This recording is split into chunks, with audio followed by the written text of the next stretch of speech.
Talent online current affairs ക്ലാസ്സിലേക്ക് സ്വാഗതം. ഇന്ന് നമ്മൾ ചർച്ച ചെയ്യുന്നത് ജൂൺ 27-ാം തീയതിയിലെ ആനുകാലിക വിഷയങ്ങളാണ്. വരൂ ക്ലാസ്സിലേക്ക് കിടക്കാം.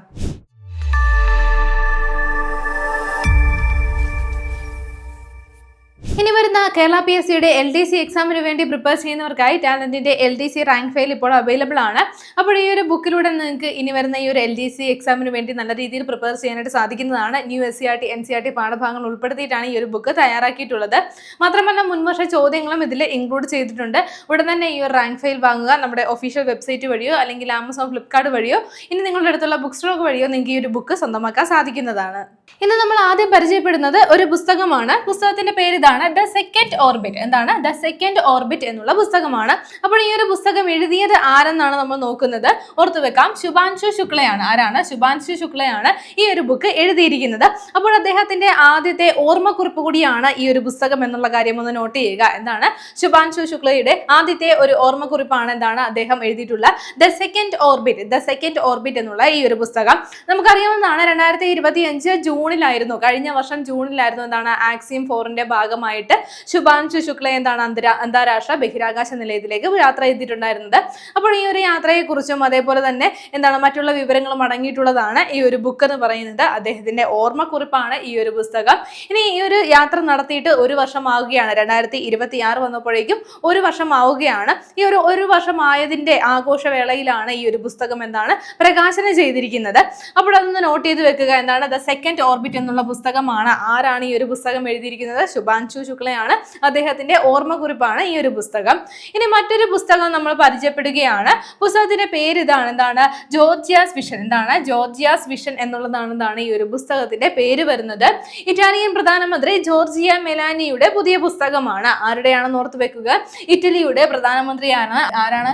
Georgia Meloni. അപ്പോൾ ജോർജിയ മെലോനിയുടെ പുതിയൊരു പുസ്തകമാണ് എന്താണ് ജോർജിയാസ് വിഷൻ എന്നുള്ള ഈ ഒരു പുസ്തകം. ഈ ഒരു പുസ്തകത്തിന്റെ ഉള്ളടക്കം വരുന്നത് ഇറ്റാലിയൻ ജേർണലിസ്റ്റ് ആയിട്ടുള്ള അലസാൻഡ്രോ സലൻസ്റ്റിയുമായി നടത്തിയിട്ടുള്ള സംഭാഷണങ്ങളാണ്.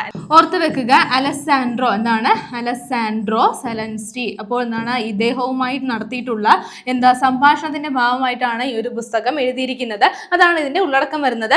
ഇത് നമ്മൾ ഈ ഒരു പുസ്തകം പഠിച്ചു വെക്കേണ്ട പ്രാധാന്യം എന്തെന്ന് പറഞ്ഞാൽ 2023 ഇറ്റലിയുടെ പ്രധാനമന്ത്രിയായിട്ടുള്ള ഈ ജോർജിയ മെലോണി ഇന്ത്യയിൽ വന്നിട്ടുണ്ടായിരുന്നു.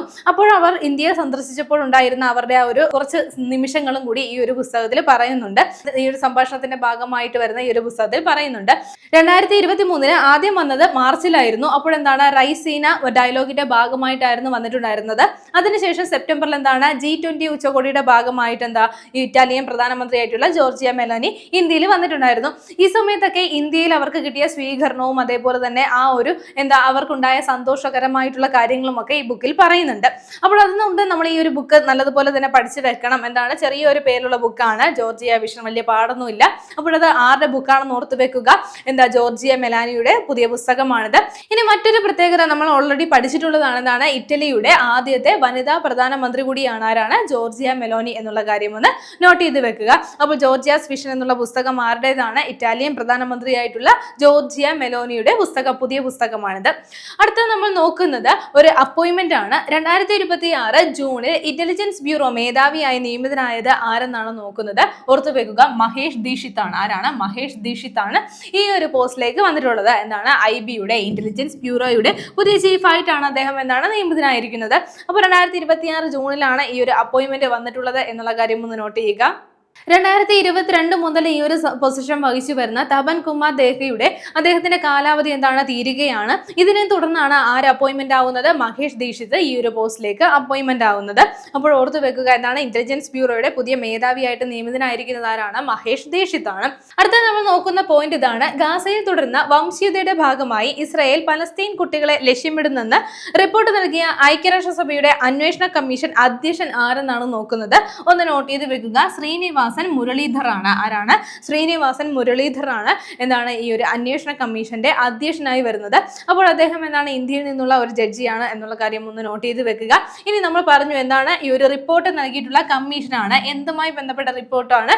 ഗാസയിൽ തുടർന്ന് വന്നുകൊണ്ടിരിക്കുന്ന ആ ഒരു വംശീയതയുടെ ഭാഗമായിട്ട് ഇസ്രായേൽ പലസ്തീനിലെ കുട്ടികളെ ലക്ഷ്യമിട്ടുകൊണ്ട് മനഃപൂർവ്വം അവരെ ഉപദ്രവിക്കുകയും അതേപോലെ കൊലപ്പെടുത്തുകയും ചെയ്യുന്നുണ്ട് എന്നുള്ള തെളിവുകളാണ് ഈ ഒരു കമ്മീഷൻ അന്വേഷണത്തിന്റെ ഭാഗമായിട്ട് നൽകിയിരിക്കുന്നത്. വന്നിരിക്കുന്നത്.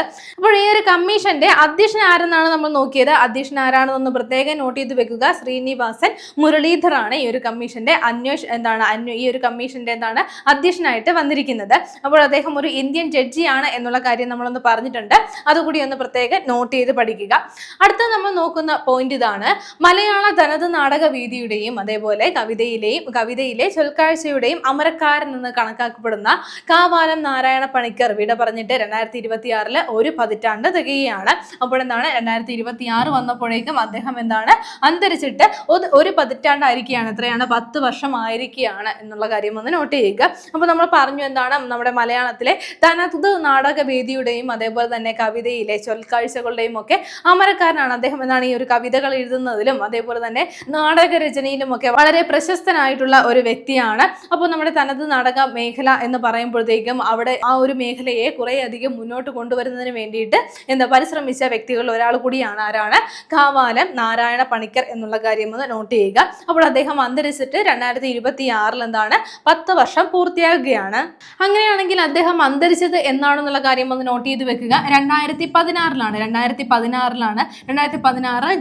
ജൂൺ 26 അദ്ദേഹം അന്തരിച്ചത്. 2016 ജൂൺ 26 അദ്ദേഹം അന്തരിച്ചത്. അങ്ങനെയാണെങ്കിൽ അദ്ദേഹം എന്നാണ് ജനിച്ചത് എന്നുള്ള കാര്യം കൂടി ഒന്ന് നോട്ട് ചെയ്ത് വെക്കുക. 1928 ഏപ്രിൽ 28 അദ്ദേഹം ജനിച്ചത്. അന്തരിച്ച ഡേറ്റ് ഏതാണ്? 2016 ജൂൺ 26 ഓക്കെ. അപ്പോൾ അദ്ദേഹത്തിന്റെ പേര് തന്നെ ഉണ്ട്. അദ്ദേഹം ആലപ്പുഴ ജില്ലയിലെ കാവാലം എന്നുള്ള ഗ്രാമത്തിലാണ് അദ്ദേഹം ജനിച്ചത്. 1928 ജനിച്ചതെന്ന് നമ്മൾ പറഞ്ഞു. ഇനി നമ്മൾ ഇമ്പോർട്ടന്റ് ആയിട്ട് ഓർത്ത് വെക്കേണ്ടതാണ് അദ്ദേഹത്തിന്റെ കുറച്ച് രചനകൾ. നമ്മുടെ കഴിഞ്ഞ CPO എക്സാമിന് കഴിഞ്ഞ ദിവസം നടന്നിട്ടുണ്ടായിരുന്ന CPO എക്സാമിൽ ഒരു ചോദ്യം ഉണ്ടായിരുന്നു. കേരളത്തിൽ നിന്നുള്ള തനത് നാടക രചനകൾ ഏതൊക്കെയാണ് എന്നുള്ള രീതിയിൽ ഒരു ചോദ്യം വന്നിട്ടുണ്ടായിരുന്നു. അതിലെന്താണ് ഈ അദ്ദേഹത്തിന്റെ, അതായത് കാവാലം നാരായണ പണിക്കരുടെ രചനകളും വന്നിട്ടുണ്ടായിരുന്നു. അതുകൊണ്ട് നമ്മൾ ബാക്കിയുള്ള രചനകൾ കൂടി നമ്മളൊന്ന് നോട്ട് ചെയ്ത് വെക്കുക. അതിൽ ഓപ്ഷനിൽ ഉണ്ടായിരുന്നതാണ് അവനവൻ കടമ്പ എന്നുള്ളതും അതേപോലെ ദൈവത്താർ എന്നുള്ള ഈ രണ്ട് അദ്ദേഹത്തിന്റെ രചനകൾ. അതേപോലെ തന്നെ ബാക്കി കൂടി നമുക്കൊന്ന് നോട്ട് ചെയ്ത് വെക്കാം. ഒറ്റയാൻ ഒറ്റയാൻ, അതേപോലെ സാക്ഷി എന്നുള്ളതും കരിംകുട്ടി എന്നുള്ളതും നാടകചക്രം അത് വളരെ ഇമ്പോർട്ടന്റ് ആണ് കേട്ടോ. നാടകചക്രം എന്നുള്ള രചന വളരെ ഇമ്പോർട്ടന്റ് ആയിട്ട് തന്നെ നിങ്ങൾ മറന്നു പോകാതെ തന്നെ പഠിച്ചു വെക്കണം. ഇനി നമുക്ക് വരുന്ന PSC എക്സാമുകൾ ഉടൻ തന്നെ വരാൻ പോകുന്ന നമ്മുടെ ഫയർമാന്റെ എക്സാം ഉണ്ട്, അതേപോലെ 10th പ്രിലിംസ് ഒക്കെ വരാൻ പോവുകയാണ്. അതിനൊക്കെ നമുക്ക് പ്രതീക്ഷിക്കാവുന്നതാണ്.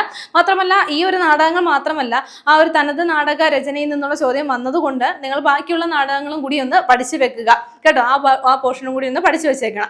ഇനി അദ്ദേഹത്തിന് ലഭിച്ചിട്ടുള്ള പ്രധാന പുരസ്കാരങ്ങൾ നമുക്ക് നോക്കാം. അദ്ദേഹത്തിന് 2007 പത്മഭൂഷൺ പുരസ്കാരം ലഭിച്ചത്. ആർക്കാണ്? കാവാലം നാരായണ പണിക്കർക്കാണ്. അദ്ദേഹത്തിന് 2007 പത്മഭൂഷൺ പുരസ്കാരം ലഭിച്ചത്. ഇനി സംഗീത നാടക അക്കാദമി ഫെല്ലോഷിപ്പ് ലഭിച്ചത് എന്നാണ്? 2002 നോട്ട് ചെയ്ത് വെക്കുക.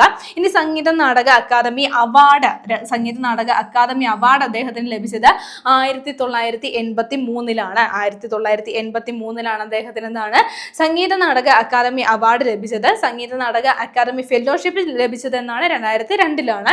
ഇനി വള്ളത്തോൾ അവാർഡ് അദ്ദേഹത്തിന് 2009 ലഭിച്ചത്. കേരള സാഹിത്യ അക്കാദമി നാടക അവാർഡ് അദ്ദേഹത്തിന് ലഭിച്ചിട്ടുണ്ട്. അപ്പോൾ ഈ ഒരു കേരള സാഹിത്യ അക്കാദമി നാടക അവാർഡ് എന്ന് വെച്ചാൽ ആ ഒരു നാടകത്തിനാണ് അദ്ദേഹത്തിന് ആ ഒരു പുരസ്കാരം ലഭിച്ചിട്ടുണ്ടായിരുന്നത്. 1975 ആ ഒരു പുരസ്കാരം ലഭിച്ചത്. 1975. ഇനി ഏത് നാടകത്തിനാണ് അദ്ദേഹത്തിന്റെ, ഏത് നാടക രചനയ്ക്കാണ് പുരസ്കാരം ലഭിച്ചത്? ഈ നാടകചക്രം നാടകചക്രം എന്നുള്ള നാടക രചനയിലൂടെയാണ് അദ്ദേഹത്തിന് കേരള സാഹിത്യ അക്കാദമി 1975 ഈ ഒരു അവാർഡ് ലഭിച്ചത്. ഇനി കേരള സംഗീത നാടക അക്കാദമി ഫെല്ലോഷിപ്പ് അദ്ദേഹത്തിന് ലഭിച്ചത് 2000 അദ്ദേഹത്തിന് കേരള സംഗീത നാടക അക്കാദമി ഫെല്ലോഷിപ്പ് ലഭിച്ചത്. അപ്പോൾ അദ്ദേഹത്തിന് ലഭിച്ചിട്ടുള്ള ഈ ഒരു പ്രധാന പുരസ്കാരങ്ങളും അതേപോലെ അദ്ദേഹത്തിന്റെ പ്രധാന രചനകളും കൂടി നല്ല രീതിയിലൊന്ന് പഠിക്കാം. ഈ അടുത്ത പോയിന്റിലേക്ക് നമുക്ക് പോകുന്നതിന് മുമ്പ് നമ്മുടെ ഇനി വരുന്ന മെയിൻ ആയിട്ടുള്ള ഒരു എക്സാം ആണ് ജൂനിയർ ലാബ് അസിസ്റ്റന്റ് എക്സാം. അപ്പോൾ ഇതിന് വേണ്ടിയിട്ട് ടാലന്റിന്റെ റാങ്ക് ഫയൽ ഇപ്പോൾ അവൈലബിൾ ആണ്. ബോട്ടണി, സുവോളജി, കെമിസ്ട്രി, ഫിസിക്സ് തുടങ്ങിയ സബ്ജക്റ്റുകളൊക്കെ ഉൾപ്പെടുത്തിയിട്ട് മുൻവർഷ ചോദ്യങ്ങളും ഉൾപ്പെടുത്തിയിട്ടാണ് ഈ ഒരു ബുക്ക് തയ്യാറാക്കിയിട്ടുള്ളത്. ഫുൾ സിലബസ് കവറേജ് വരുന്ന ഈ ഒരു റാങ്ക് ഫെയിലൂടെ നിങ്ങൾക്ക് ഇനി വരുന്ന ഈ ഒരു എക്സാമിന് വേണ്ടിയിട്ട് നല്ല രീതിയിൽ പരിശീലിക്കാനായിട്ട് സാധിക്കുന്നതാണ്. നമ്മുടെ ഒഫീഷ്യൽ വെബ്സൈറ്റ് വഴിയോ രാജൻ്റെ ഒഫീഷ്യൽ വെബ്സൈറ്റ് വഴിയോ ആമസോൺ ഫ്ലിപ്കാർട്ട് വഴിയോ അല്ലെങ്കിൽ നിങ്ങളുടെ അടുത്തുള്ള ബുക്ക് സ്റ്റോക്ക് വഴിയോ നിങ്ങൾക്ക് ഈ ഒരു ബുക്ക് സ്വന്തമാക്കാനായിട്ട് സാധിക്കുന്നതാണ്. ഓക്കെ, അടുത്തത് നമ്മൾ നോക്കുന്ന പോയിന്റ് ഇതാണ്. ഡീസലിൽ ഐസോബ്യൂട്ടനോൾ ചേർക്കുന്ന ബയോ ഡീസൽ അവതരിപ്പിക്കാൻ കേന്ദ്ര സർക്കാർ പദ്ധതികൾ ആവിഷ്കരിക്കുകയാണ്. അപ്പോൾ നമുക്കറിയാം എന്താണ് എഥനോൾ ചേർത്തുകൊണ്ടുള്ള പെട്രോൾ ഉപയോഗിക്കുന്ന ആ ഒരു കാര്യം കഴിഞ്ഞ ദിവസം നമ്മൾ ഡിസ്കസ് ചെയ്തിട്ടുണ്ടായിരുന്നു. അപ്പോൾ അതിനുശേഷം കൊണ്ടുവരുന്ന മറ്റൊരു മാറ്റമാണെന്താണ് ഡീസലിൽ ഐസോബ്യൂട്ടനോൾ ചേർത്തിട്ടുള്ള ബയോ ഡീസൽ അവതരിപ്പിക്കുവാൻ വേണ്ടിയിട്ട് കേന്ദ്ര സർക്കാർ ഒരുങ്ങുകയാണ്. അപ്പോൾ ഇതിന്റെ ഈ ഒരു പദ്ധതി നടപ്പിലാക്കുന്നതിന്റെ ഭാഗമായിട്ട് ടാറ്റ മോട്ടോഴ്സ് 2% ഈ ഒരു ഐസോബ്യൂട്ടനോൾ ചേർത്തിട്ടുള്ള ഡീസൽ ഉപയോഗിച്ചിട്ടുള്ള വാഹന പരിശോധനകളൊക്കെ നടന്നു വരുന്നുണ്ട്. ഇത് നടപ്പിലാക്കി കഴിഞ്ഞാൽ നമ്മുടെ വാണിജ്യ വ്യവസായ രംഗത്ത് വളരെ വലിയൊരു ചേഞ്ച് ഉണ്ടാകുമെന്നാണ് പറയുന്നത്.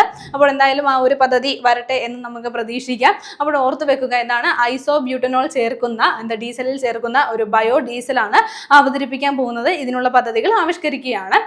അടുത്ത നമുക്ക് നോക്കാനുള്ള പോയിന്റ് ഇതാണ്. G7 ഉച്ചകോടിയിൽ പങ്കെടുക്കാൻ പ്രധാനമന്ത്രി നരേന്ദ്രമോദി ഫ്രാൻസിലെത്തി എന്നുള്ള കാര്യമാണ്. അപ്പോൾ ഈ ഒരു മീറ്റിങ്ങിന് വേണ്ടിയിട്ട് അദ്ദേഹം അവിടെ എത്തുകയും അതിൽ പങ്കെടുക്കുകയും ചെയ്തിട്ടുണ്ടായിരുന്നു. G7 ഇന്ത്യ അംഗമല്ല എന്നുള്ള കാര്യം നമുക്ക് അറിയാവുന്നതാണ്. എന്നാലും സ്ഥിരമായിട്ട് ഈ ഒരു മീറ്റിങ്ങിൽ ഇന്ത്യ പങ്കെടുക്കാറുണ്ട്. തുടർച്ചയായി 8ാം തവണയാണ് ഈ ഒരു മീറ്റിങ്ങിൽ 8ാമത്തെ വർഷമാണ് ഇന്ത്യ തുടർച്ചയായിട്ട് ഈ ഒരു മീറ്റിങ്ങിൽ പങ്കെടുക്കുന്നത്. അങ്ങനെ 2026 മീറ്റിംഗ് എവിടെ വെച്ചാണ് നടന്നതെന്ന് നമുക്കറിയാം. ഫ്രാൻസിൽ വെച്ചിട്ടാണ് നടന്നത്. ഇതിലും നമ്മുടെ ഇന്ത്യയുടെ റെപ്രസെന്റേഷൻ ഉണ്ടായിരുന്നു. ഇന്ത്യക്ക് പങ്കെടുക്കാൻ സാധിച്ചു.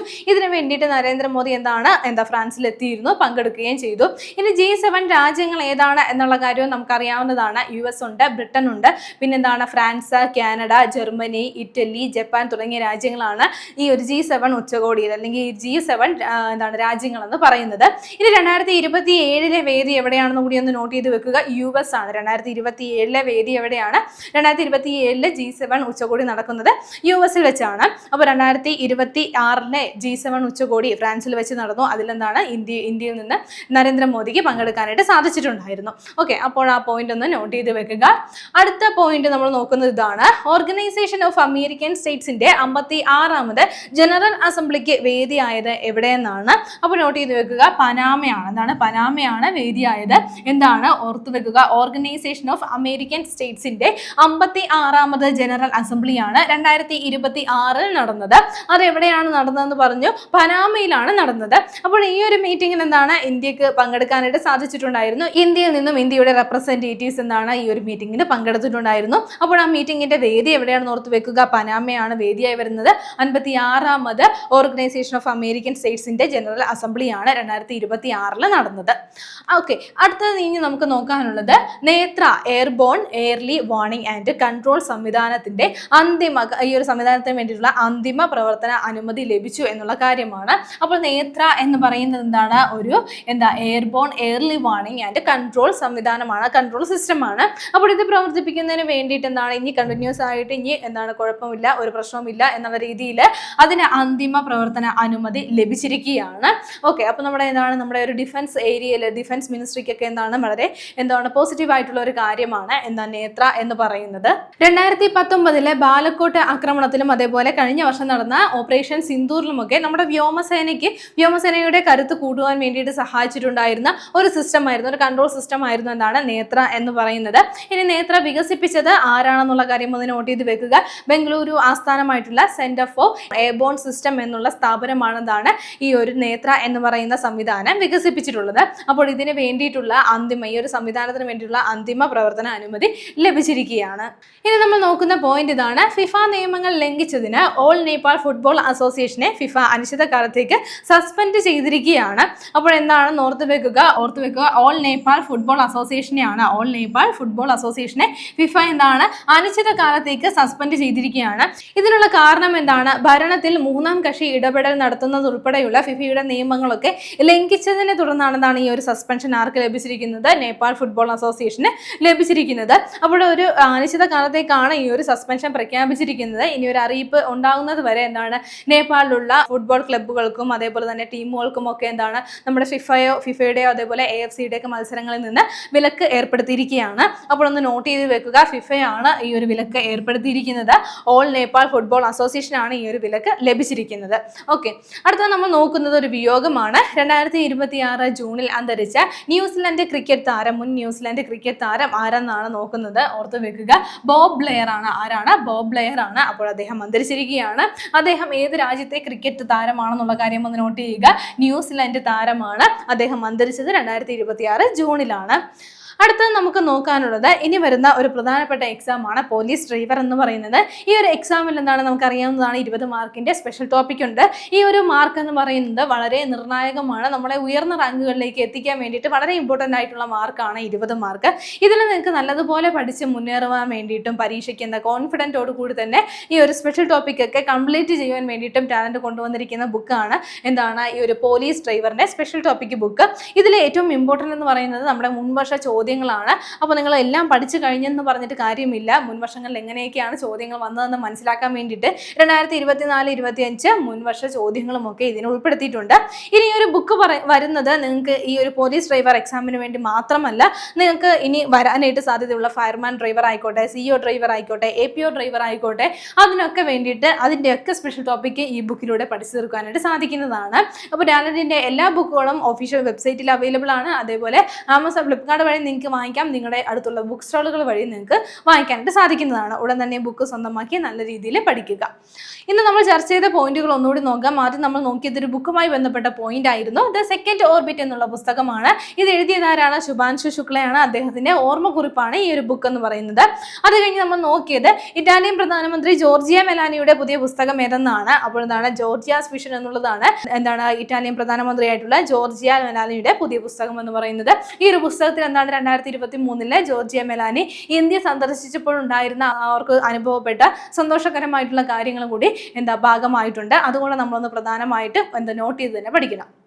അടുത്തത് നമ്മൾ പഠിച്ചത് ഒരു അപ്പോയിന്റ്മെന്റ് ആയിരുന്നു. 2026 ജൂണിൽ ഇന്റലിജൻസ് ബ്യൂറോ മേധാവിയായി നിയമിതനായത് ആരെന്ന് നോക്കി. മഹേഷ് ദീക്ഷിത് ആണ് ഈ ഒരു പോസ്റ്റിലേക്ക് നിയമിതനായത്.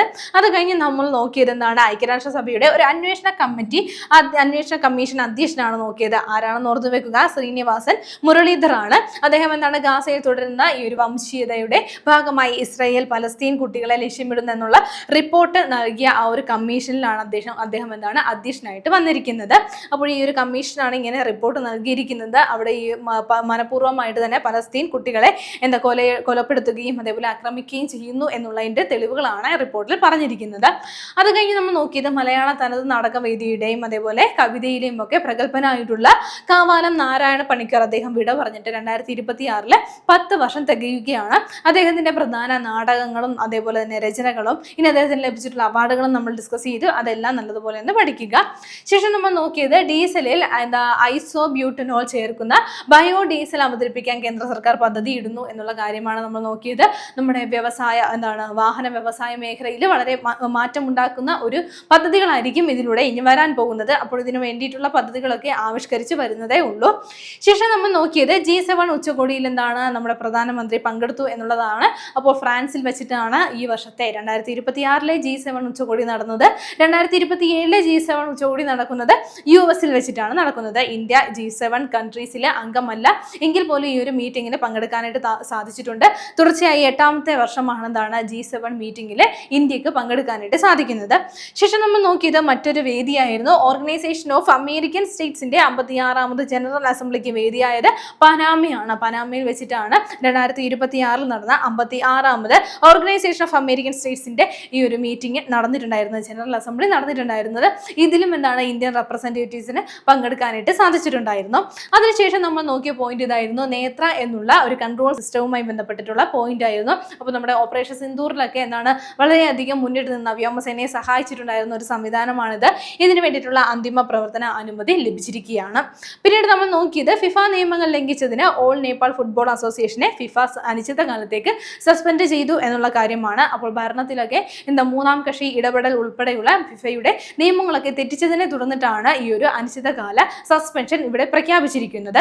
ശേഷം നമ്മൾ നോക്കിയത് ഒരു വിയോഗമായിരുന്നു. 2026 ജൂണിൽ അന്തരിച്ച ന്യൂസിലൻഡ് ക്രിക്കറ്റ് താരമാരാണ് ബോബ് ബ്ലെയർ ആണ്. അദ്ദേഹം എന്താണ് ന്യൂസിലൻഡിൽ നിന്നുള്ള ഒരു മുൻ ക്രിക്കറ്റ് താരമാണ് എന്നുള്ള കാര്യം ഒന്ന് നോട്ട് ചെയ്യുക. 2026 ജൂണിലാണ് അദ്ദേഹം അന്തരിച്ചത്. ഇനി കഴിഞ്ഞ ക്ലാസ്സുമായി ബന്ധപ്പെട്ട 2 ചോദ്യങ്ങൾ നൽകുകയാണ്. ശരി ഉത്തരങ്ങൾ താഴെ കമന്റ് ചെയ്യുക. ആദ്യത്തെ ചോദ്യം ഇതാണ്. 2026 ഉറുഗ്വേയിലെ പുതിയ ഇന്ത്യൻ അംബാസഡർ നിയമിതനായ മലയാളി ആരെന്നാണ് ചോദിച്ചിരിക്കുന്നത്. Option A Jeromic George, option B Binoy George, option C Thomas George, option D Vinay George. രണ്ടാമത്തെ ചോദ്യം ഇതാണ്. വിഴിഞ്ഞം തുറമുഖത്തെത്തിയ 1000ാമത്തെ കപ്പൽ ഏതെന്നാണ് ചോദ്യം. Option A MSC Verona, option B Zhenhua 15, option C San Fernando, option D MSC Luciana. ശരിയുത്തരങ്ങൾ താഴെ കമന്റ് ചെയ്യുക. ഇനി കഴിഞ്ഞ ക്ലാസ്സിൽ നൽകിയിരുന്ന ചോദ്യങ്ങളുടെ ഉത്തരങ്ങൾ നോക്കാം. ആദ്യത്തെ ചോദ്യം ഇതായിരുന്നു. കേരളത്തിന്റെ പുതിയ ചീഫ് സെക്രട്ടറിയായി നിയമിതനാവുന്നത് ആരെന്നായിരുന്നു ചോദ്യം. ശരിയുത്തരം ഏതാണ്? ഓപ്ഷൻ എ ആണ്, ബിശ്വനാഥ് സിൻഹയാണ്. രണ്ടാമത്തെ ചോദ്യം ഇതായിരുന്നു. 2026 ജൂണിൽ പ്രവർത്തനം ആരംഭിച്ച ഇന്ത്യയിലെ ആദ്യത്തെ സ്വകാര്യ സ്വർണ്ണ ഖനി ഏതെന്നായിരുന്നു. ശരിയുത്തരം ഏതാണ്? ഓപ്ഷൻ ബി ആണ്, ജൊന്നാഗിരി ആണെന്നാണ് ശരിയുത്തരമായിട്ട് വരുന്നത്. ഇന്ന് നമ്മൾ ചർച്ച ചെയ്ത പോയിന്റുകൾ നിങ്ങൾക്ക് എല്ലാവർക്കും മനസ്സിലായി കാണുമെന്ന് വിശ്വസിക്കുന്നു. നന്നായി പഠിക്കുക, നന്നായി മുന്നേറുക. മറ്റൊരു ക്ലാസ്സുമായി വീണ്ടും കാണാം.